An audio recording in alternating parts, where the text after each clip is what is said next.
about a person who really goes deep down to think about, life and how do we as women connect and lead. And to me, she's also an author. She brought some goodies, and I have an eye on one of the orange cups. And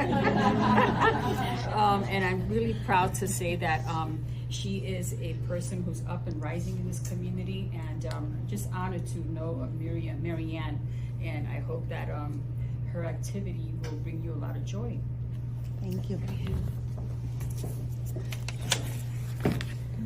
Good morning, everyone. Good morning. So, as Daisy said, I do have a magazine up here and 2 cups, which is going to require your participation and interaction.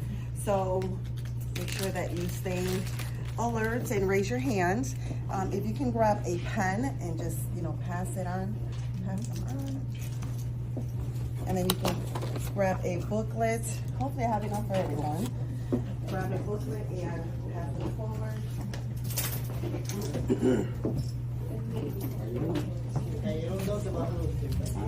I got them.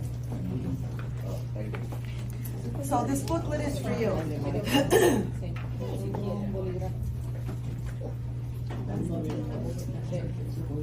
Everyone.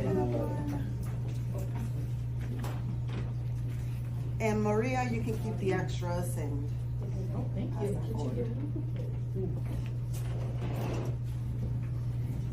Does everyone have one? I need one more. No, necesita. Thank you. All right, so a little bit about me. Like Daisy said, my name is Marianne Rivera-Dannert. I am a certified life and leadership coach. I'm also an author, a podcaster. I have a magazine called Fabulousness Unleashed. And I also have a podcast, Fearless Fridays with Marianne. So there's episodes every Friday, so make sure that you check it out. I personally did not have the honor and pleasure of knowing Miriam, but when Maria reached out to me and asked me if I can speak to the group, it was definitely an automatic yes for 2 reasons. 1, I know Maria, and then 2, my mom was a cancer survivor. She has since passed away. She passed away 2 years ago, which is what brought me back to the Rochester community. But so this is a cause that's very near and dear to me. So today we are going to be speaking about self-care. So the booklet, make sure that you follow along, take notes. This is for you. So with that, let's get started. So the first thing we're going to talk about is understanding what is self-care. So when you think of the word self-care, what does that mean to you? Any volunteers? Anybody wants to share really quick? What does self-care mean to you when you hear that word? Treating yourself. Yeah. And And also listening to your body. Yes, definitely. Yes. Thank you for that. And we are going to be touching on that. So what is self-care? Self-care is an intentional action to take care of your mental, emotional, and physical health. It's non-negotiable. So to be honest, self-care means what it means to you. It says it right in the word, self. So self-care can look like, for one person, it can mean going to the spa. It can mean going for a walk. It can mean sleeping in, watching a movie, dieting, exercising. So whatever brings you peace, whatever brings you joy, whatever helps you relax, that is what self-care means. And why is self-care important? So self-care helps us to balance ourselves, to reduce our stress, to make sure that we are staying within the present. And oftentimes when it comes to talking about self-care, a lot of people think that it's selfish. You're forgetting about other people. But as women, in particularly, because there's a majority of women in here, but women are natural nurturers. So you're always putting everything and everyone else before yourself, whether it's family, friends, children, elderly parents, your co-workers, your employer, and your community, and then you're thinking about yourself. And what happens when that occurs? You're tired, you're exhausted, you have no energy, you're lacking, so you forget about it. Sometimes you go to sleep without washing your face and you have makeup on. You go to sleep without eating. You are running on 4 to 5 hours of sleep versus 7 to 8 hours of good sleep. So as you know, you go on in your journey and you go on, you know, every day and things like that, make sure that you slow down and take care of you, because as the saying goes, that I'm pretty sure you have heard it before, you cannot fill, you cannot pour from an empty vessel. So make sure that you're always feeding and taking care of you. Have you ever noticed that you are easily stressed, or that you're agitated, that you're frustrated? It's most likely because you're not taking care of you. So make sure that you take time out for yourself. So some myths about self-care. Like I said, people sometimes, you know, think that it's selfish, that it's expensive, but the truth is, going for a walk is free. And that is the best form of self-care, because 1, you're moving your body, and then 2, you're getting fresh air, and 3, you're removing yourself from whatever the current situation is. When you remove yourself from whatever is going on, whether it's taking care of the kids, whether it's feeding someone, cleaning the house, you know, your boss or whatever, when you remove yourself from that environment, your creative juices start flowing. You feel a little bit more relaxed, you're more at ease. So self-care is definitely not expensive. Number 2, that it's indulgent or that it's selfish. And as I said a few minutes ago, you can't pour from an empty cup. And number 3, the myth is that it's only for when you're burned out. The truth is that self-care should be just like you take care of your car. Every 3,000 to 6,000 miles, what are you doing to your car? Changing oil. Exactly. So you're not waiting for your car to start smoking and things like that before, like, oh, I have to go get an oil change. You're doing that preventative maintenance on your vehicle. You, your body, your temple, it's more important than a car. You can replace a car. You cannot replace you. So make sure that you take care of that. So now in your book, we're going to take a quick 5 minutes. There's a quiz on there. So I'm going to put the timer on. Actually, no, I'm not. I'm just going to look at the clock. And we're going to take a quick 5 minutes. There's 10 questions. Be honest with yourself when you're answering that. It's not about sharing the answers or anything like that. This is for you to reflect. So let's take a quick 5 minutes and do that quiz. It's all done. So if you scored mostly A's, you are on fire. You know what prioritizing self-care means. You know that it's important and it's necessary. So did anyone score higher in A's than any other B's, C's, or D's? I did. Okay, awesome. All right. Mostly B's. There's room for improvement. You know and you recognize the importance of self-care, but you can do better. Mostly C's, you're in danger of exhaustion. Mostly D's, you're running on guilt and in need of immediate intervention. So don't think it's... What does intervention mean? So intervention, that's why we're here. So that's why we're here, we're learning. So the next part we're gonna talk about is physical self-care. So body awareness prompts to help you identify what your body needs. I'm sorry. So this section, I'm always writing little notes on the margin because I kind of answer the question, but then I kind of answer it to myself. Mm-hmm. So some of these questions were much heavier than others for me. Especially number 10. Okay. What was number 10? I forgive myself. Just that part. Just that part. I forgive myself. It's something that is challenging for me. Okay. Very, very challenging. And probably because it has to do with church and belief and conditioning and my grandparents and my mom and Right. This is not therapy, I know, but so how do you suggest when you go back, like tomorrow when I look at this again, how you kind of unpackage it? So I also do want forgiveness, but we can talk about that. And thank you so much for being vulnerable and bringing that up. So sometimes we look at forgiveness that is just forgiving what the perpetrator, someone else has done to us, that we're letting them off the hook and things like that. But forgiveness is about you. It's for you. So if something has happened, What's wrong? if something has happened to you, you're holding on to that. You know, it could be guilt or anything like that. But forgiveness is about setting yourself free. So asking yourself, why am I still holding on to this? You know, what is it that happened? Is it something that someone else did to you? Or is it something that was caused by you? And at what point in your life were you? Because sometimes we do things based on what we know at that moment. As the saying goes, when you know better, you should do better.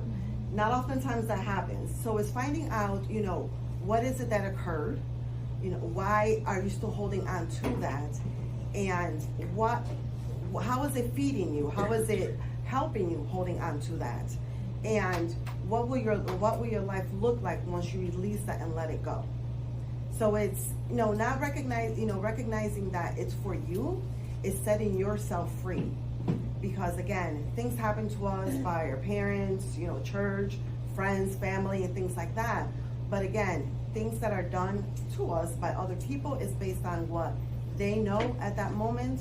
And, you know, our parents, they don't, especially in the Hispanic community, there are things that have occurred in our lives, but we don't talk about it and things like that. So, and when you do finally talk about it, you're probably ignored, or, you know, it's kind of like just washed down. It's not that serious. Or you think you're the only person that it happened to. So it's like these generational things keep, you know, going down, just being passed forward. And at some point, you have to make the decision, okay, enough is enough. I'm now in control. I'm now an adult. I have all these tools that I have learned. It's time for me to start implementing them and putting them into action. And then, you know, therapy can help, journaling, hiring a coach, having a mentor, and things like that. And reaching to people who are above you, who are at your level or above you. Because when you try to reach for help for people who are not at your level or below you, they're just gonna bring you down. They're gonna feed into your woe is me attitude and mentality versus, okay, let's really dig deep. What is it that is going on? Okay, how does that make you feel? What can you control in this situation?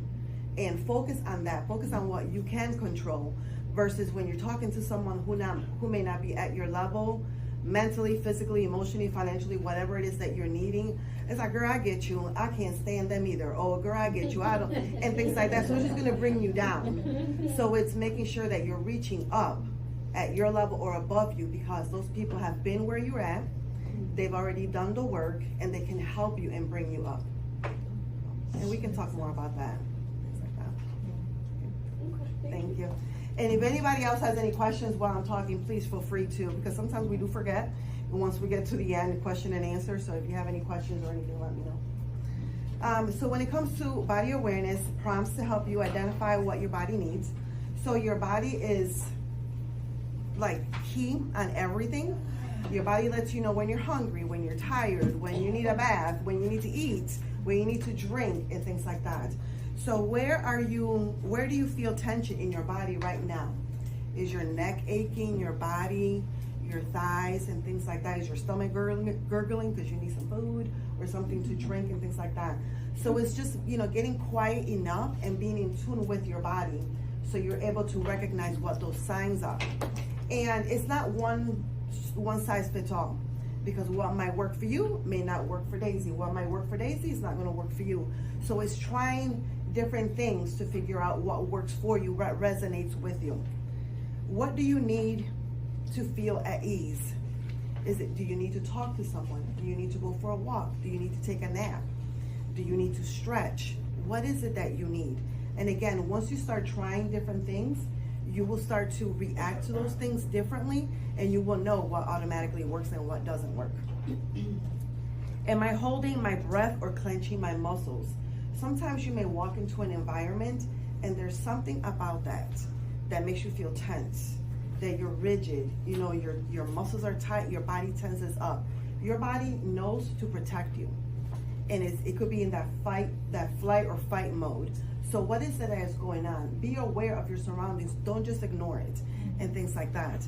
You know, if you walk into a situation, again, your body is meant to protect you. So recognizing, you know, like what is going on, who's in their environment. Women have great intuition, but oftentimes we ignore that gut feeling that we get. We ignore it, whether it's because of what society, you know, teaches us, what we see on social media, what those that raised us, you know, have taught us. But listen to that intuition, because 99.9% of the time, it is not going to fail you. What movement will feel really good for my body today? That's a great question for you to ask. Is it doing some light stretches? Is it Pilates? Is it yoga? Again, is it just laying on the floor and just stretching out? Is it turning on some Mark Anthony and just having a dance party? Whatever feels good to you, make sure that you do that. More on self-care. So simple moves to take care of you. Again, it doesn't have to be anything elaborate, expensive, or you don't have to go buy, you know, expensive equipment. It could be just light stretches to your neck. So just moving your neck, you know, holding it, you know, to the left for a count of 5, moving it to the right, tilting your head back for a count of 5, doing, you know, circles of, you know, for your neck, stretching it out and things like that. Tensing your shoulders up, holding it, and then just dropping them. That feels great. So let's take a quick 10 seconds right now and do that. Just reach your shoulders all the way up and just hold it as tight as you could. Just hold it there. 10, 9, 8, 7, 6, 5, 4, 3. And when I get to that last number, just drop them. 1. Did that help? You know, feel a little bit more relaxed and things like that. So just simple things like that. Especially, again, if you're someone that's taking care of other people all the time, just invest 5 quick seconds on yourself can help a lot. If you have a job and you're working at a desk all the time, make sure that you do that. Even if you're answering phone calls, standing up, you know, if you smile, that can immediately change your mood, and it projects when you're, you know, to the person that you're speaking to. Doing a 5-minute dance break to get your heart pumping. If you don't have like a go-to playlist, create one, you know, and just make sure that the music is upbeat. It could be any genre that makes you feel happy, that gets you instantly in a happy mood. You all know what those songs are. So make sure that you tune into that often. You know, slow yoga stretches like the child's pose or the cat-cow to relax. And you can Google these so you can get an idea of what they look like. But again, sometimes we think of the word yoga and we imagine, you know, some hippie being at a treetop or something like that. But again, just laying on the floor and just stretching your hands out or above you on your side. You know, lifting one leg up at a time for a count of 5 can do a lot for you. And again, a mindful walk, focusing on sensations with each step. When you go for a walk, try not, sometimes, you know, we hear like have your headphones with you, but if you just go out and just listen to nature, listen to the birds chirping, listen to the sound of the wind, the cars going by. And when you do that, you also start listening to your own voice. And again, just listening for those cues as to what your voice is telling you. And also, we're going to talk about sleep, because sleep matters a lot. So make sure that you have a nighttime routine. Dim the lights. I have salt lamps around the house because they have like that reddish, orangish glow. If you have one of those in your bathroom, especially when you get up in the middle of the night, you don't want to be like, you know, shocked awake. But if you have that, it kind of like sets the mood and it balances the environment. You can have one in your living room, have one in your bedroom. So dimming the lights before you're getting ready to go to sleep will signal to your body, okay, it's time to start winding down. Don't do it 5 minutes before it's time to go to sleep. Start your nighttime routine 1 or 2 hours before you're going to bed. 1 or 2 hours before you're getting ready to go to sleep. Cut down screen time, TV time, the phone. The phones have these blue lights that affect your sleep and your sleep patterns. Again, and when you're on the phone, you're most likely scrolling through TikTok, Instagram, Facebook, and what is that feeding you? Negativity, other people's lives, and things like that. So you're going to bed with all of that in your head. Journal for a quick 5 minutes. And again, it doesn't have to be, you remember, especially for the older people, back in the day, the newspaper column, Dear Abby, and things like that. It doesn't have to be anything long, drawn out. Just today was a good day. Today was a stressful day. Today was exciting because I was at the self-care event. Or today I went for a walk. I finally stepped out and did something for myself. Or, I'm worried about an exam or a test that's coming up. Just get all of that out and put it in a journal. Read. Again, 5-10 minutes. You can read before you go to bed because, again, that starts to wind you down. Take some deep breaths. Count it, inhale in for a count of 4 and exhale out for a count of 6. Make the exhale a little longer. Do that for about a minute or so. And that, again, will start to relax you and calm you down. Do some light stretches and do a brain dump session. So again, if you have something that's going on, something that's troubling you, something that you're anxious about, and you go to bed, it's probably going to take you about a good hour before you finally fall asleep because you're tossing and turning, your brain is racing. Picture that hamster in the hamster wheel, just going. If you do a brain dump session, basically what that means is take a piece of paper or your journal and just write everything down that's stressing you out, that's bothering you, things that you may be going to do the next day. Just get it out of your mind and on paper, leave it there, pray to God, pray to your higher power, close it and go to sleep. So creating a self-care routine. Assess what areas of self-care you are most in need of. Is it physical? Is it emotional? Is it mental? And focus on those things. Again, when it comes to physical, it's moving your body. When it comes to emotional, it's about your mind. So it's shifting your mindset, taking care of your mind. And mental, if you need therapy, if you need to talk to someone, support groups, make sure that you tap into that.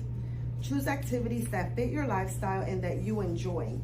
Self-care, again, does not have to be complicated. It could be very simple. And if you're someone that has not invested in yourself, prioritizing yourself, start small. Just commit. Okay, I'm going to do 5 minutes today. Tomorrow I'm going to do another 5 minutes. In 3 days, I'm going to increase it to 10 minutes. And just slowly increase it day by day. And make small adjustments that add up, like setting reminders to stretch or planning time for solitude, being by yourself. When it comes to me, I love being by the water. Sometimes when I have a lot going on, when I'm stressed about something, when I'm writing and I get like that block and things like that, I just take a drive, go out by the lake and walk on the pier. Or sometimes I go out to Webster because you can like literally like touch the water and it's cleaner and things like that. And because of the rocks that are by the shore, when you hear that crashing sound, it reminds me of being by the ocean, and I love being by the ocean. So just again, find what works for you and do more of that. So some examples of creating a self-care routine. When you wake up in the morning, again, journal. What are you looking forward to today? Do you have an important meeting? Do you have an important appointment? Start setting that manifestation and putting that positivity out there. Midday breaks, again, mindful breathing, reading a chapter from your favorite book. And I have like 20 of them if you need one. And evening wind down, like again, gratitude journal. Write down what you're grateful for today. It could be, today I'm grateful for because I woke up. I'm grateful for because I have a roof over my head. So just finding those little things that you're grateful for, the more that you show gratitude, the more that positivity is going to be coming into your life. So that is all that I have. In the workbook for you, there are also some affirmations, and there's, I believe, 7 empty sheets for the next 7 days to start going into, getting that self-care for yourself. And there's some resources and things like that. So does anybody have any questions, anything that you would like to share? Yes. So when I'm saying you in general, when you started to do self-care routines, did people push back? Because I found that people were like confused. Oh, why are you leaving? Where are you going? What are you doing? Who are you doing it with and why? And why can't I find you when I need you? Because we get people used to how we train ourselves to the fumes sometimes. Yes. How do we get people, how can I best inform people of my self-care practices? So it's all about setting boundaries. Because family just think I'm crazy. Like, what Right. are you going to a moment for? Like, So it's all about setting boundaries. Setting boundaries, and again, it's your boundaries are non-negotiable. It's that hard line on the road, and it is what it is. I'm not going to, justify. I'm not going to feed into, negativity or things like that. So it's kind of like, okay, have you noticed that every time you ask me for something, I'm snapping back at you, or I'm giving you an attitude? I'm stressed. I need a break. I'm going for a 5-minute drive. Just give me a few minutes to cool down and refocus and come back, and things like that. So it's starting with your boundaries, making sure that they're very clear and that you communicate those, especially if you're with someone that may not be reciprocating that doesn't understand it. And this is your journey. And the more that you start prioritizing you and focusing on you, the more your loved ones, family, friends are going to see your changes in you, and they're gonna eventually catch on. When we try to pressure or push, what the things that we're doing on other people is not going to work. So it's making sure that you're clear on your boundaries and setting that expectation from the beginning. Yes? Yes, I would like to make a comment. I was going through the booklet and I saw the comment about doing meditation. Mm-hmm. Well, this is only for those of us who are believers. So the rest, you just shut your ears, okay? Shut your ear now. But, we believe in God, and we're temples of the Holy Spirit. And through prayer, you could ask your God for the smallest things. Hey, God, what should I do? I have my agenda full of stuff. What can I cut that is not really gonna matter that much? And He's gonna answer you. Okay, but you need to pay attention. You need to ask, number one, and you need to pay attention, because He's gonna answer you. Don't ever, ever, ever begin your life in the morning without prayer. That's gonna be a wasted day. It's gonna happen what she was saying, about Marian, about being stressed out and all of that. Because you have to be in the groove. You have to be in the center of where God is placing you in the universe. And you will never know that if you don't pray.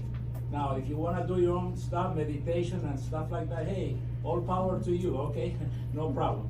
But for those of us who are believers, especially Christian believers, prayer, your prayer life is the most important investment that you could do, especially when you face a very threatening life crisis like Miriam did. Everybody asks her, well, how come you do it? You look so serene, you look so peaceful. And she would tell you, it was only by the grace of God. And how do you obtain the grace of God? Okay, I hope I answered that. So thank you for that. And again, when he mentioned about, praying and asking God, you're not going to hear from God unless you've quieted your mind. Because God doesn't speak to you in loud, abrupt voice, things like that. God's voice is very small, very low, very still. So it's that sensation that you get. So prayer, meditation, same thing. Just focus, make sure that you spend time on yourself. When you wake up in the morning, sometimes this is something for me too. I used to think that prayer had to be like long and elaborate and things like that. Just in the morning when you open up your eyes, thank you, God, for giving me another day. Thank you, God. Whose life would you like for me to touch today? Who can I bring joy to? So again, it doesn't have to be, extravagant or complicated. Very simple. ¿Puedo decir algo? Yo lo voy a decir en español. Okay. Porque yo entendí todo lo que ustedes dijeron, pero mi inglés es un poquito difícil. Pero no me sirve de decir algo hermoso, ¿verdad? El poder de también el manifestar todas las mañanas. Nosotros somos seres de luz y todos nosotros vinimos con un propósito maravilloso. So, si creo y entiendo que todas las mañanas nosotros nos reafirmamos en lo que nosotros queremos, lo podemos proyectar y lo podemos obtener. So, que eso es lo más importante, y el amor propio, el amor que cada uno se puede profetizar para sí mismo. Todo comienza en nosotros y lo podemos proyectar y vamos a tener mejores afirmaciones en nuestra vida. No quería decir eso. Gracias. Anybody else?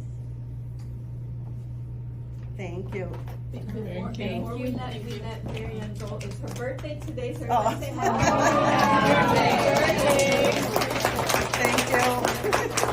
Thank you. Being here on your birthday. Thank you. Thank you. Spending her birthday with us.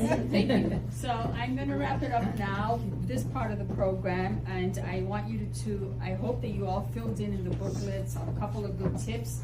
The 2 tips that I always try to practice is cut out the screen time, shutting down the telephone, and my daughter lately has been telling me to just turn it off.